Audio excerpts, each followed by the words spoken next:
বাবা মা যদি সঠিক সব কিছু করে যায় তাহলে দিন শেষে ভাই বোন সবসময় মিলমিশ করে থাকতে পারে।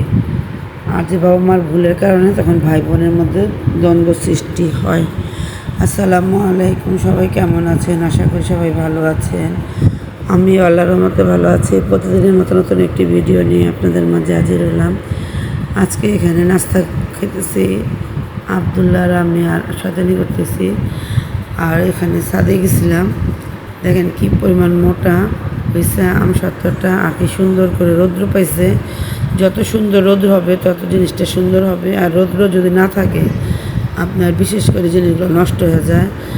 আর এগুলো হচ্ছে বিশেষ করে নোয়াখালীর মানুষটা বেশি তৈরি করে, কারণ তারা এগুলো নারকেল দিয়ে গুড় দিয়ে শরবত করে খায়। আর এই যে শুকনো মরিচগুলো আর বাদামগুলো সুন্দর করে শুকাই নিতেছে। বাদামগুলো শুকাই রাখলে বৃষ্টি বাদলের দিনে ভেজে খেতে ভালো লাগে। আবার অনেকে আপনার ভর্তা খায়, অনেকে এমনি শুধু ভাজিয়াও খায়। কেন বললাম, আপনার সব কিছু বাবা মার মধ্যে, বাবা মা যদি ঠিক থাকে তাহলে ভাই বোনের মধ্যে মিল থাকে।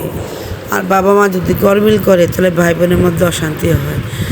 সাধারণ আপনার সম্পত্তির দিক দিয়ে বলি, অনেক ক্ষেত্রে দেখবেন মা বাবারা বিশেষ করে ছেলেদেরকে বেশি দিয়ে যায়, মেয়েদেরকে বলে কি তোমাদের বিয়ে দিয়ে দিচ্ছি, তোমার পরে সংসারে গেছো, তোমাদের লাগবে না।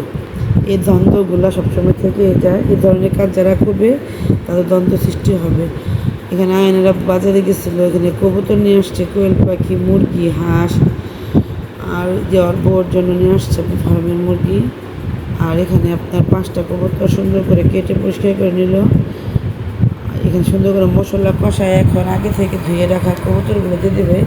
কারণ কবুতর 3টা পিস করতে হয়, বেশি পিস করলে ছোটো হয়ে যায়, আমাদের কাছে ভালো লাগে না। এই মাঝখানটা পিস করে 2টা রান্না করতে হয়, আর 2টা টুকরা করে বুকের।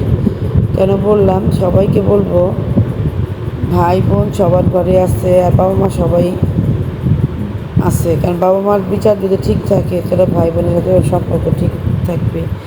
আর বাবা মা যদি অবিচার করে যায় সারা জীবন ভাই বোনের সাথে দ্বন্দ্বই থাকে। এখন ভালো করে কষানো হয়েছে, কষাই এখন ঝোলের পানি দিয়ে দিবে। কারণ এখানে আমার জন্য আর আয়নের জন্য হালকা মশলা দিয়ে রান্না করবে, কারণ বেশি প্রকার ঝাল খাওয়া যাবে না। এখানে কোয়েল পাখি আর কবুতর নিচ্ছে, আয়নকে মাঝে মাঝে দিতে হয়, কারণ আয়ন আর কিছু খেতে চায় না। আর এখানে সব ধরনের সবজি দিয়ে ভাজি করতেছে।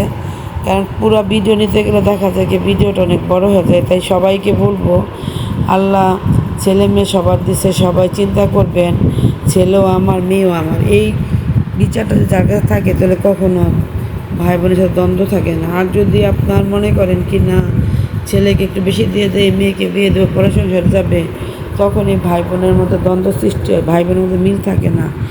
যাই আজকে দুপুরে কী কী রান্না করলাম সম্পূর্ণ একটু একটু করে আপনার সাথে শেয়ার করলাম। তো আজকের ভিডিওটা এখানে শেষ করব। সবাই ভালো থাকবেন, সুস্থ থাকবেন, ভিডিওটির পাশে থাকবেন, লাইক কমেন্ট শেয়ার করবেন। আসসালামু আলাইকুম।